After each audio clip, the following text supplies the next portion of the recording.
Hello. I am having the most incredible, unbelievable, wonderful. Get in there and don't call it unbelievable ever again. Expansion, alignment, manifestation. So you don't really mean unbelievable, do you? Because if you didn't believe it, it wouldn't be happening. Oh, it's the fourth gate, But more specifically, if you could help me understand, you touched on it several times today, the things that have happened due to this incredible awareness, if I can call it that, has been the manifestations that have happened because there was no resistance, even though everybody else thinks I'm nuts.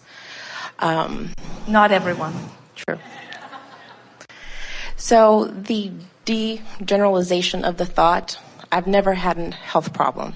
And this definitely, and as the way as it unfolded, was in vibrational alignment to the things that were going on.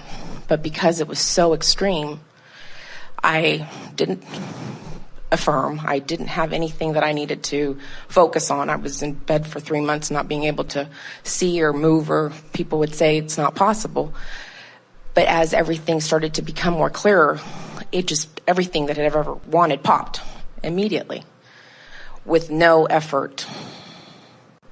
So the thought. So what do you think the method or secret to your letting go of resistance was? Not thinking about it, not thinking it wasn't possible. There was no effort. And why? What were you doing to distract yourself from that? Meditating, playing games. I use the analogy my son showed me here recently, but I was using an iPad when I was able to focus again, and it was a real fun game. It made no sense at the time, but it just sounded fun and it kind of looked fun. And then it wasn't until he showed me the reasons why the things were happening did it become more clear, did it become more exhilarating, because now I understood it.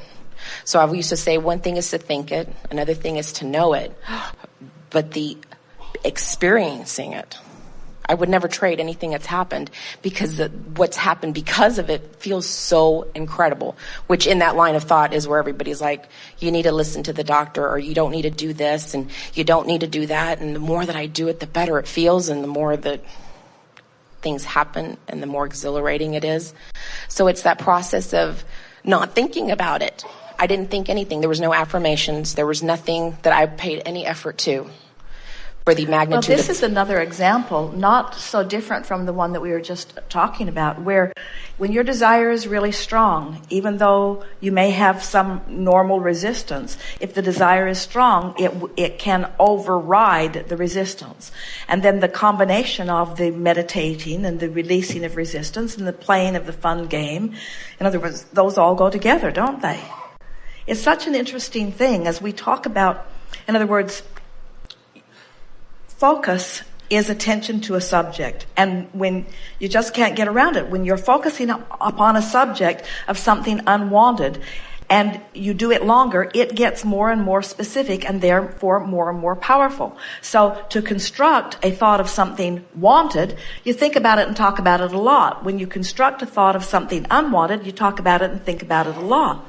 But most people aren't aware of what they're talking about and thinking about, because they are not relating manifestations with anything that they're doing anything about, because there is such a glut of information, such a glut of conversation, such a glut of topics for you to focus upon. You don't even realize for the most part that you're being negatively oriented by the world at large, the world that calls you nuts if you stop doing that. And so without realizing it, a lot of people become more and more specifically focused upon unwanted things without even realizing it, until a manifestation occurs that is evidence of what they're doing. Well, then we say that once a manifestation has occurred, the only way that the manifestation can dissolve or cease to be is if attention is withdrawn from it. But it's not an easy thing to not look at something that is. Once an unwanted manifestation occurs, having your attention on it is sort of the normal, natural things. The doctors look at it. The doctors really look at it. They examine it fully with all kinds of things. They'll even look in places you can't look for it.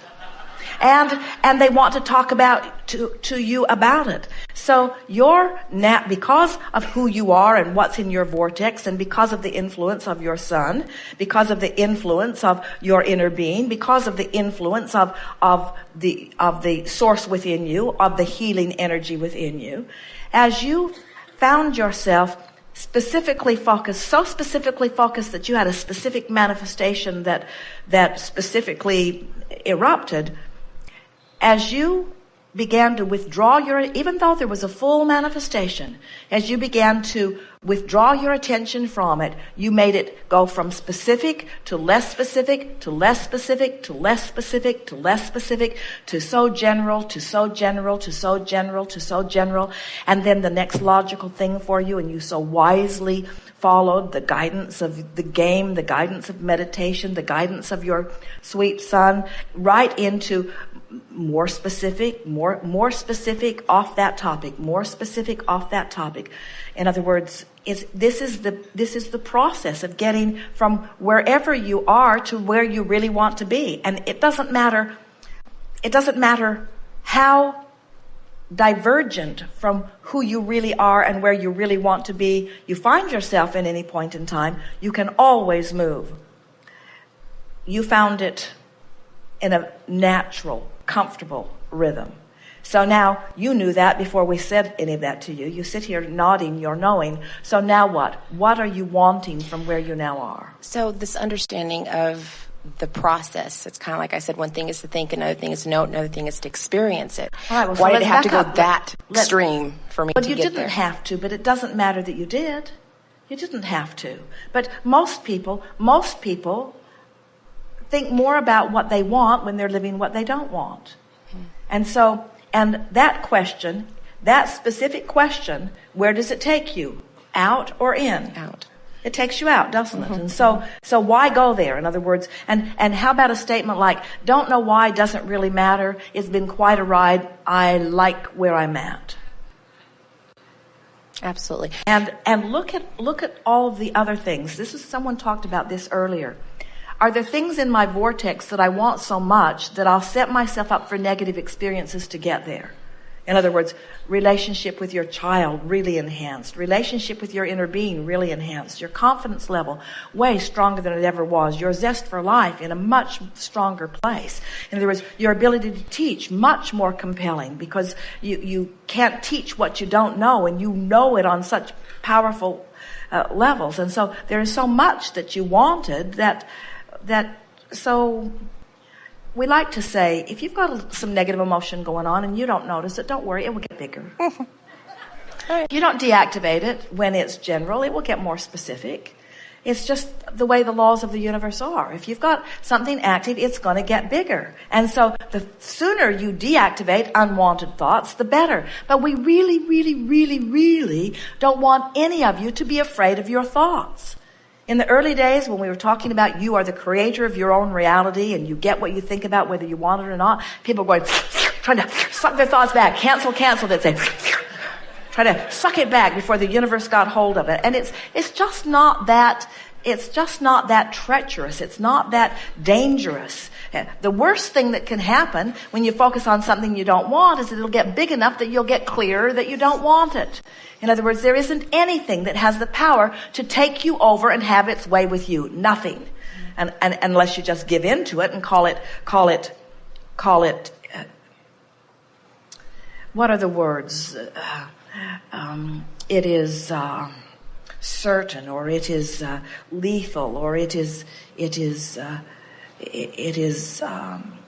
incurable, or it is, in other words, there are so many bogus things. People take snapshots of people when they're out of the vortex and make whole big monuments about suffering, and then call those who refuse to look silly.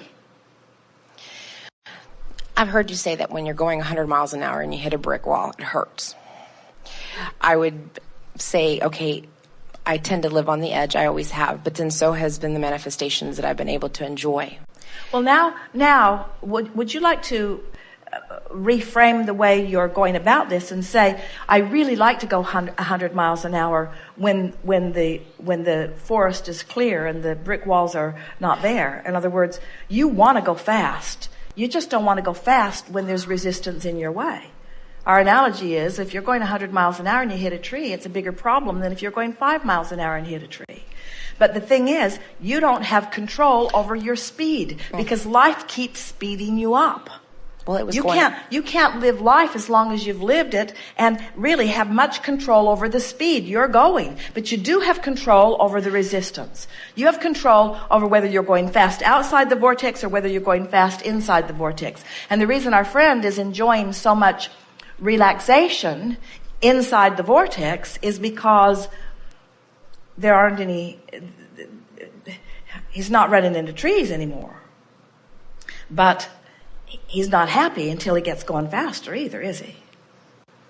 That was the whole point. It's always has been. It has been going wonderful, exhilarating people. Again, why do you do this? Because it feels good. We have to say to all of you that you would all rather have negative emotion than no emotion.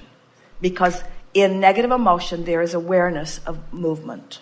And you've come as creators. And so you'd rather, in most cases, and this is the reason that it's a little bit tricky for us to convince you that as you deactivate, you're going to go through some slow times because you'd rather go fast even if you're hitting trees because it makes you feel like you're getting something done. Until we are able to convince you that you're not getting it done through your action, you're getting it done through your vibration, and your natural vibration will become robust as soon as you lower resistance. So if we can convince you, in other words, introduce resistance to anything and watch it slow down. Anything, any subject, it doesn't matter what you're talking about, whether it's momentum or inertia, whether it's a car driving down a road. If you introduce resistance to anything, it slows it down. And so if you really mean what you're saying, that you like to go fast, then isn't the answer not efforting?